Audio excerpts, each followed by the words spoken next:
आज हम बात करेंगे how to write an essay for university application in UK. First of all, मैं कोई प्रोफेशनल ये काम नहीं करता। मैं एक स्टूडेंट हूँ, इंटरनेशनल स्टूडेंट हूँ। मैं बिलोंग करता हूँ पाकिस्तान से और स्टडीज़ में यूके के लिए कर रहा हूँ, यूके में कर रहा हूँ। तो मैं कोशिश करूँगा कि मैं जो अपना एक्सपीरियंस रहा है यूनिवर्सिटी एप्लीकेशन अप्लाई जिस तरीके से मैंने किया, वीज़ा, फिर मेरी डॉक्यूमेंट्स क्या क्या चाहिए हुए थे उसके लिए, फिर मुझे यूनिवर्सिटी से ऑफ़र आई, वीज़ा मैंने अप्लाई किया, फिर वहाँ गया, अकोमोडेशन, ईच एंड एवरीथिंग के बारे में मैं इन्फॉर्मेशन दूंगा ताकि जो कोई स्टूडेंट जाना चाह रहा है तो उसके लिए थोड़ा इजी हो जाए। फर्स्ट ऑफ ऑल दो चीज़ें होती हैं, एसओपी और एसए। मेन देखा जाए तो इन दोनों में कोई डिफरेंस नहीं है। एसओपी भी ऐसे ही होता है, लेकिन आपके जो नॉर्मल एसे के साथ एसे विद इंट्रोडक्शन, मतलब ऐसे जो आप लिखते हैं उसमें डायरेक्ट आप स्टार्ट में अपना इंट्रोडक्शन नहीं देना स्टार्ट कर देते। ऐसे को आप बड़े तरीके से डायरेक्ट पॉइंट पे नहीं आप कहते, अच्छे तरीके से उसको डिस्क्राइब करते हैं। मतलब आप बात कहीं से स्टार्ट करते हैं, उसको आप आहिस्ता आहिस्ता ऐसे पे लेके आते हैं। आप बात उसमें इनडायरेक्टली स्टार्ट करते हैं कि मुझे ये शौक़ था, मैंने ये इस फील्ड का मुझे शौक़ था, इस वजह से मैं इस फील्ड में जा रहा हूँ, मैंने यूके क्यों चुना। उस तरह आप वो सब चीज़ें डिस्क्राइब करते हैं, उसमें आपका इंट्रोडक्शन नहीं होता। लेकिन जो एसओपी होता है वो सेम ऐसे विद इंट्रोडक्शन आप ये देखा जाता है। वो यूनिवर्सिटी की रिक्वायरमेंट है, बाद में एसओपी भेजना पड़ता है। लेकिन मेन जो है आपका ये एसे होता है जिसमें डिफरेंट तरीके से इसको लिखा जाता है। एसे को स्टार्ट करने में आपका एसे का स्टार्ट इस तरह का होना चाहिए कि एडमिशन जो ऑफिसर है वो फर्स्ट लाइन पढ़ के ही पिघल जाए। मतलब आप डायरेक्ट नहीं लिखेंगे कि मैं एक स्टूडेंट हूँ, मैं इंग्लैंड जाना चाहता हूँ, वहाँ पढ़ना चाहता हूँ। आप तरीके से लिखेंगे यार कि मैं एक दफ़ा बैठा हुआ था, जिस तरह अब मैं एरोस्पेस का था तो मेरे इंट्रोडक्शन जो है ऐसे उसका स्टार्ट था कि मैं एक दफ़ा बैठा हुआ था, तो उसके बाद उस वक्त ऊपर से जहाज़ गुजरता, लेकिन जहाज़ का शोर बहुत ज़्यादा होने की वजह से मेरे कज़न जो हैं वो सब भाग के अंदर चले गए। लेकिन मैं वहाँ पे खड़ा होकर उसको देखता रहा, क्योंकि उससे अब उसको पता लग रहा है अच्छा ये जहाज़ों के बारे में, मतलब ये सारा एरोस्पेस के हिसाब से ये बात स्टार्ट कर रहे हैं अपनी। तो उसमें आप उस तरीके से लिखते हैं, डायरेक्ट ये नहीं लिखेंगे हाँ मैं फ़लाँ फ़लाँ हूँ, फ़लानी यूनिवर्सिटी में मैंने जाना है, मुझे एडमिशन चाहिए।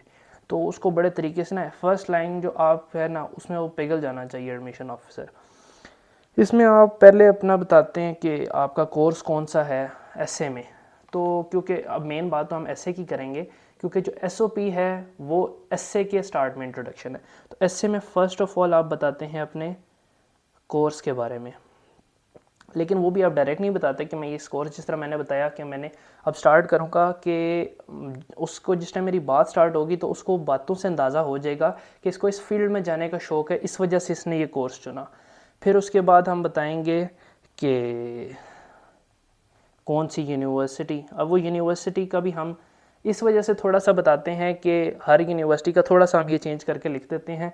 फिर यूके, अब वो नीचे हम लोग बातों बातों में बताते हैं कि हम यूके क्यों, मतलब इस कोर्स के लिए हम डिफरेंट बहुत सी यूनिवर्सिटीज़ चूज़ कर सकते थे, बहुत से मुस्लिम मतलब और मुल्क हैं जिनमें हम जा सकते थे, लेकिन हम इनडायरेक्टली इस बात में अपने को आगे इंक्लूड कर देते हैं क्योंकि यूके मैंने जिस टाइम चेक किया तो यूके इसके हिसाब से बहुत अच्छा था, इस वजह से वो सारे डिफरेंट हम तरीके से बात करते जाते हैं। इसमें आप सीधा सीधा ये नहीं लिख देते कि ये मेरा सब्जेक्ट है और मुझे पसंद है, आपने इनडायरेक्टली बात करनी होती है।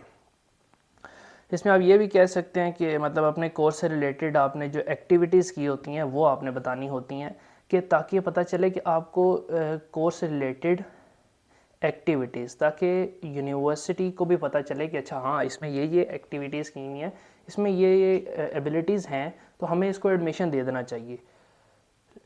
तो कोर्स रिलेटेड एक्टिविटीज़ के बारे में आप इसमें इंफॉर्मेशन दें कि मैं हाँ ये भी मैंने एक्टिविटी की इस कोर्स के हिसाब से क्योंकि मुझे इसका शौक़ था। आपने हर जगह पे उनको ये फील कराना है कि आपको इस कोर्स का शौक़ है, आप इस वजह से ये कोर्स कर रहे हैं।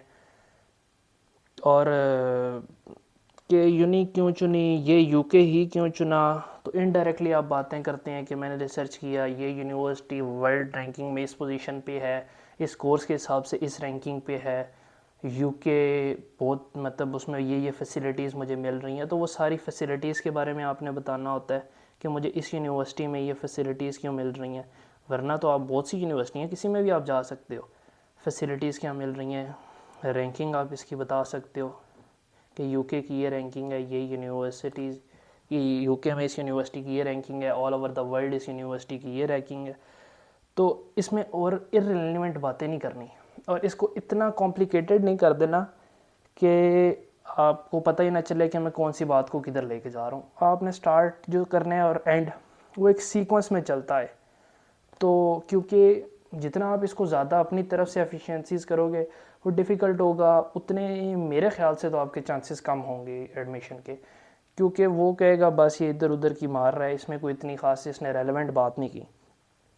फिर उसके बाद मेन तो इसमें ख़ास यही सारा कुछ आता है। और लास्ट पैरा को क्लोज़ करते हुए आप फर्स्ट जो पैरा है उसके हिसाब से बात करते हैं।